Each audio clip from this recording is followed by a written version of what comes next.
Well, it took a couple of commitments, the Wildcats' first transfer portal edition, and Kentucky seemingly getting everything back together for the Wildcats to finally make it back into the preseason top 25.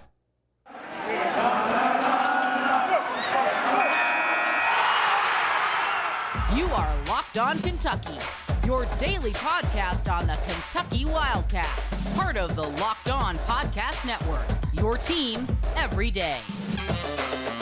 All right, what's going on, Big Blue Nation? Welcome on in to Locked On Kentucky, your daily Kentucky Wildcats podcast. I'm your host, Lance Dawe, writer for Sports Illustrated for various SEC-related things. But on this podcast, we take a dive in all things Kentucky athletics. On today's episode of Locked On Kentucky, we are going to be playing a conversation between myself, Jacob Goins, and Carter Byrd on ESPN 106.7. Joined them earlier this week to talk about the Wildcats back in the top 25. Also going to make our way around the rest of the top 25 that ESPN has just recently released. Also on today's episode, going to be discussing Chuck Martin joining the staff for the Wildcats. What does that mean for Kentucky? Thank you so much for making Locked On Kentucky your first listen every single day. I want to remind everybody out there that we are free and available on all platforms. I want to continue to emphasize this as we make our way through July. Happy 4th to everybody out there.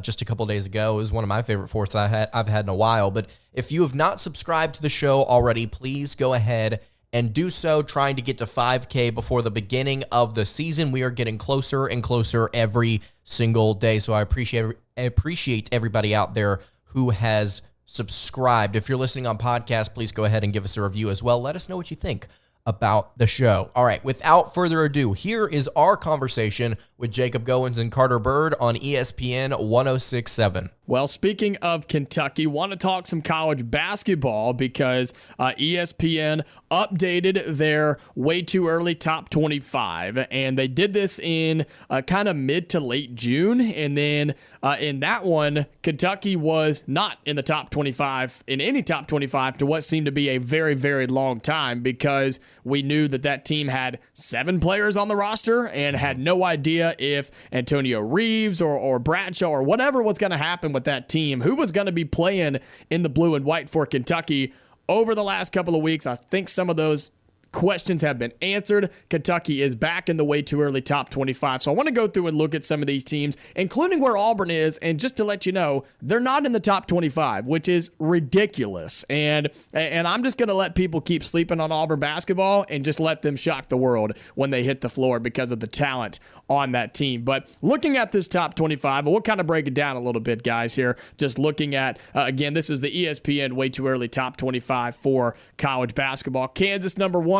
No shock there. They return some of the most talent in all of college basketball. Duke at number 2, Purdue at number 3, Michigan State 4, UConn at 5, Tennessee, the first SEC squad, is at 6. Look, we know they're talented. They have, Josiah Jordan-James coming back. Now, the one thing about Tennessee is, when does Zakai Ziegler come back? When is the timeline for him? Do you rush him back before SEC play, or do you kind of let January get here for him to come back?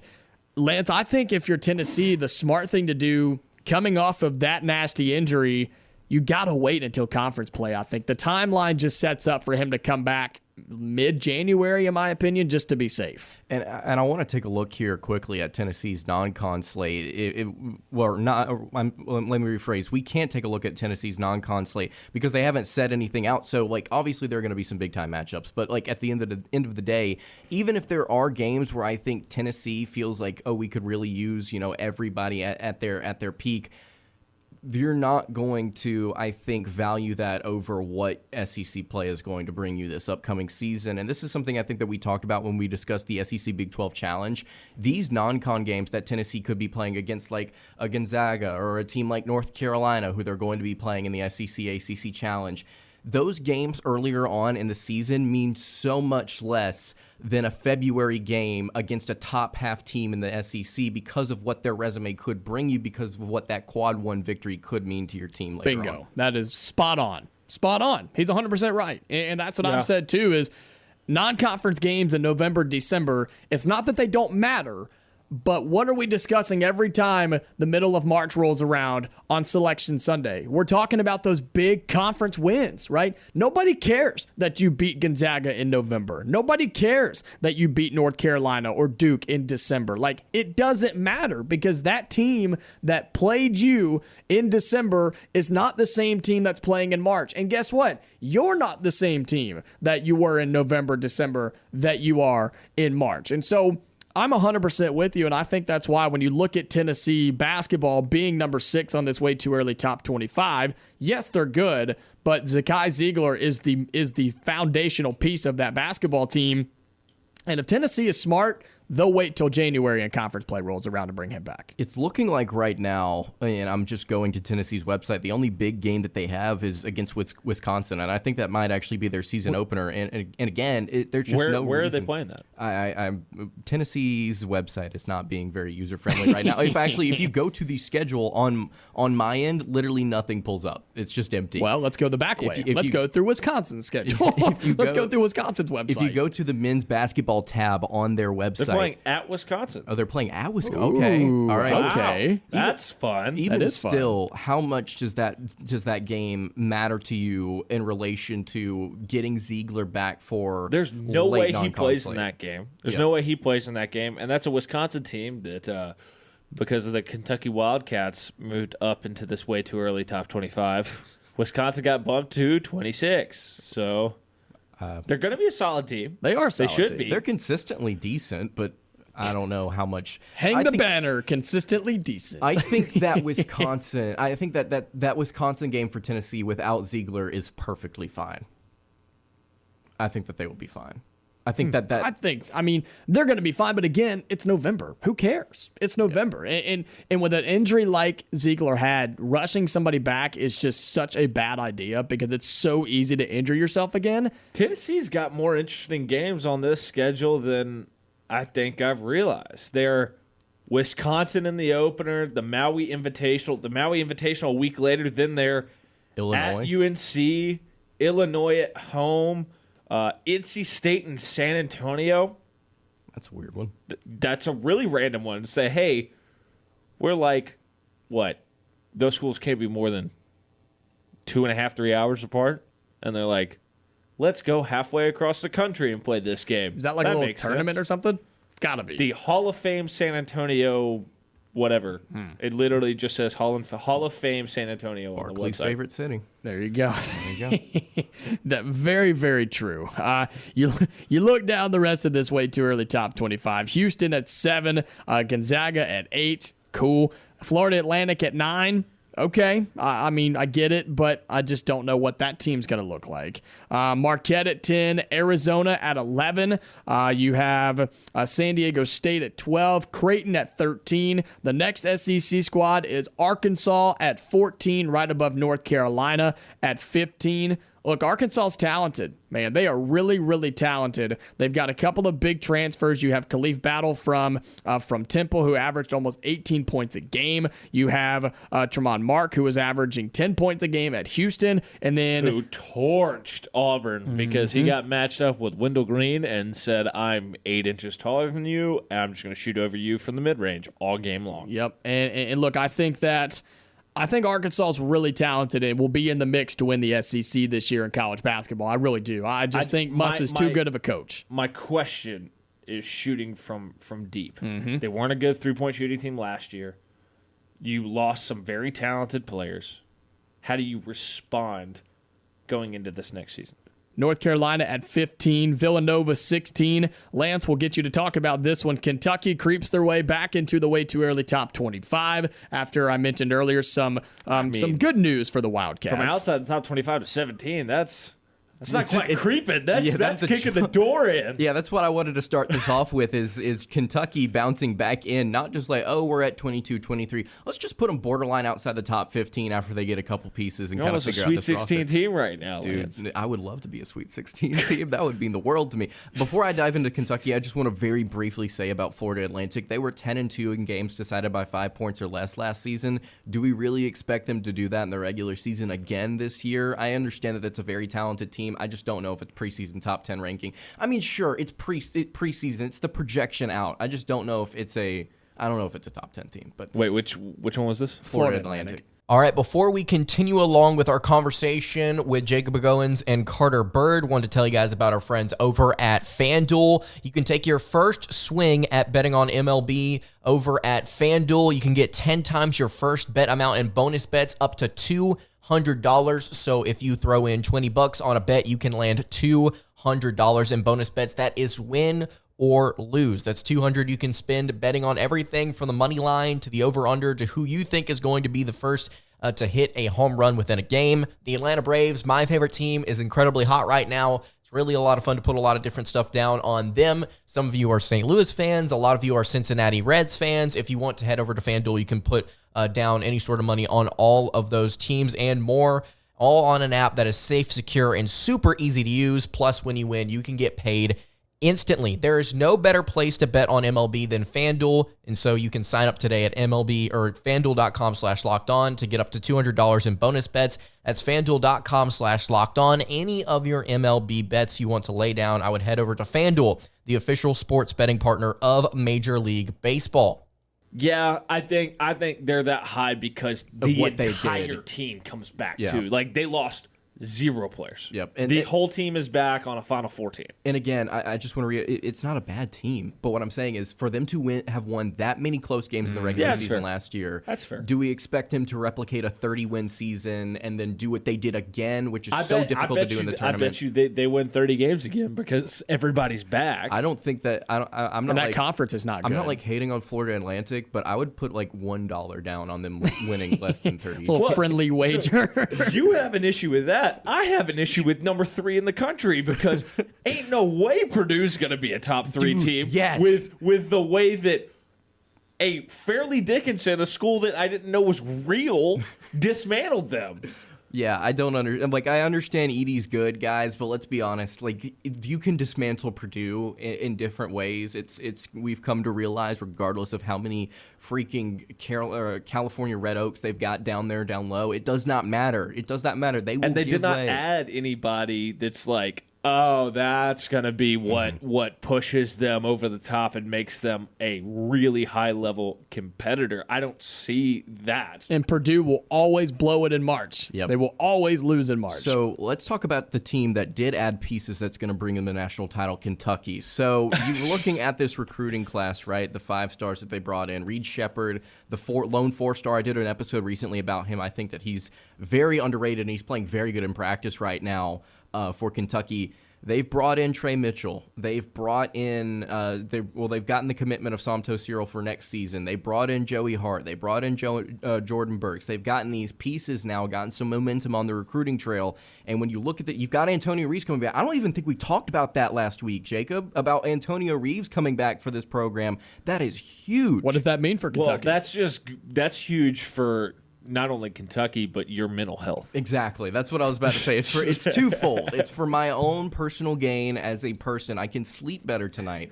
And then also for this lineup. My value is entirely dependent on Antonio Reeves coming back to Kentucky. Tell me you love what you do without telling me you love what you do. I would cry on that microphone, man, during episodes. But Antonio Reeves coming back, I think is interesting. It's exciting, obviously, because you get an extra part of this rotation. But when you look at that rotation, it's going to be very fascinating to see how John Calipari wants to play this out whenever the season actually comes around. So Kentucky's playing in the Global Jam. It's an event in Canada here in about 10 days. They're going to be playing against like the national Canadian team. I think they're playing Germany, Africa. And it's going to really give us an idea as to how not these players necessarily fit as like, well, this guy's definitely a shooting guard. This guy's definitely a small forward. Like, we're going to get to see them play at their positions, but it's going to be how they operate whenever they are given certain roles within certain sets. And Reeves is going to be a guy that I'm going to be focused on because there is a lot of discussion as to whether or not this guy is your shooting guard as your starter. He's your starter at small forward, which apparently 24/7 Sports, I believe, thinks he is. I think that's just wrong. Objectively, I think that's just wrong because of how poor he was on defense. You're not putting him at the 3 at 6'5". I'm sorry. Or does he play a little bit of point for you as well if you want to be weird with it like you were last year whenever you were injury depleted? So Reeves, I think, is going to be a fascinating player to watch for this team on the court. But then you look at what he gives you off the court. It's another guy in this locker room that understands what he's doing and understands college basketball. A veteran in a locker room that needs it. John Calipari actually spoke to the media for the first time in a while just a few days ago, and he noted something about Reeves about how he doesn't look lost. He doesn't look like he's still trying to figure things out. He's going to his spots, he's talking to guys, and he's starting to be more of a communicator than he was last season. I think I talked about this to you guys on this show, and I talk about it a lot on my podcast. Reeves not being the leader that Kentucky, or a leader for Kentucky last year, was bad, and it brings some concerns for what he could be this year. It doesn't matter if he's got 5 years under his belt if he doesn't stinking show it out there and displays it for other people to follow. And it's very, very good to hear Calipari saying that about Reeves. And throughout practice, I think that we've seen and heard things that reflect that. By the way, the blurb that ESPN has to go with Kentucky's ranking is just another example. If somehow this doesn't turn out to be a really good, deep tournament run Kentucky team, right or wrong, because they're so young, people are going to be all over Cal for this. Yes, because they will. 2 of the top 4 in ESPN's 2024 mock draft are in the starting lineup. 5 of the top 40. And people are going to look at that after the year. If Kentucky has 4 or 5 first-round picks on a team that doesn't get past the round of 32, I mean, at what point do they finally pick up the torches and pitchforks and storm Cal's house? A conversation that Nice one, will happen. That conversation will happen until that day actually comes. And before we get to break, I want to read the projected starting lineup before we come back and talk about Auburn really quick.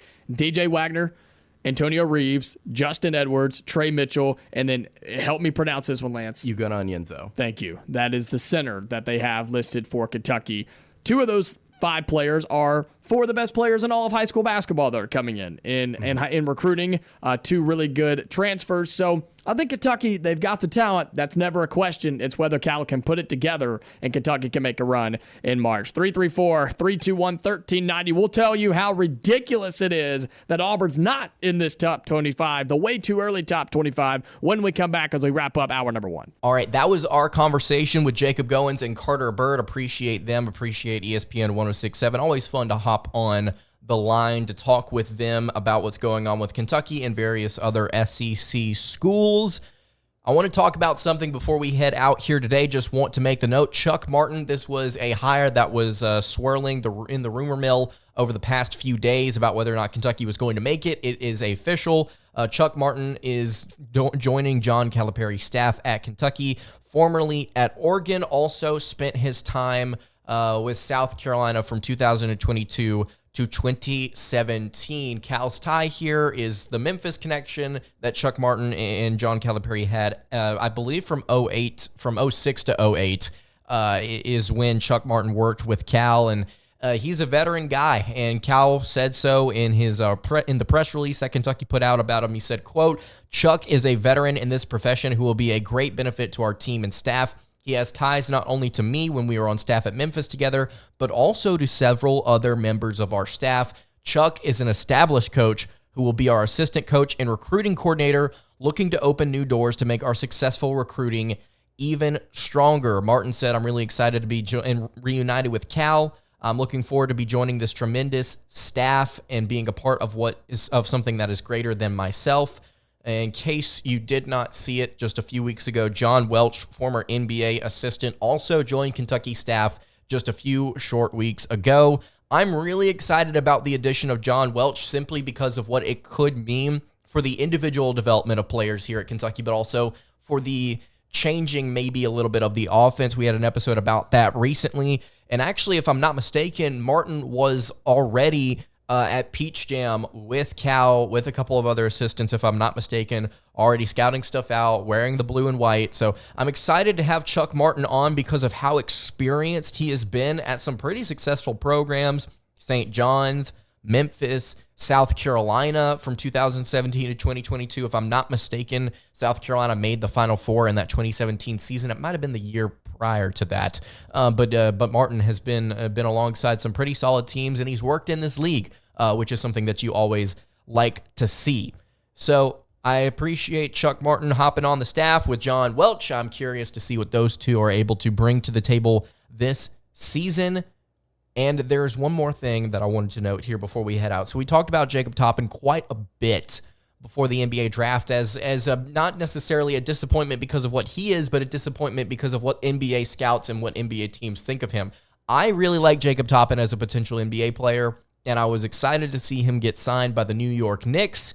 And according to the Knicks PR earlier this afternoon, they have signed him to a contract. Terms of the deal were not disclosed, but he is officially joining the New York Knicks. Very excited about Jacob Toppin getting that opportunity, and I truly do believe that if given the chance, he will prove himself to be a valuable addition to any rotation in the NBA. So I'm excited for Jacob Toppin, and I wanted to mention that today because of how awesome I think that is for him and how awesome I think that is for Kentucky to see another forward and a guy that I think was a really, really good person here during his time with the Wildcats. So props to Toppin, props to Chuck Martin, props to John Welch. Excited to see where all of them continue with their careers. And I think that's going to do it for today's episode of Locked On Kentucky. You can follow the show on Twitter at LockedOnUK. You can follow me on Twitter at LanceDawe_. You can follow the show over on Instagram.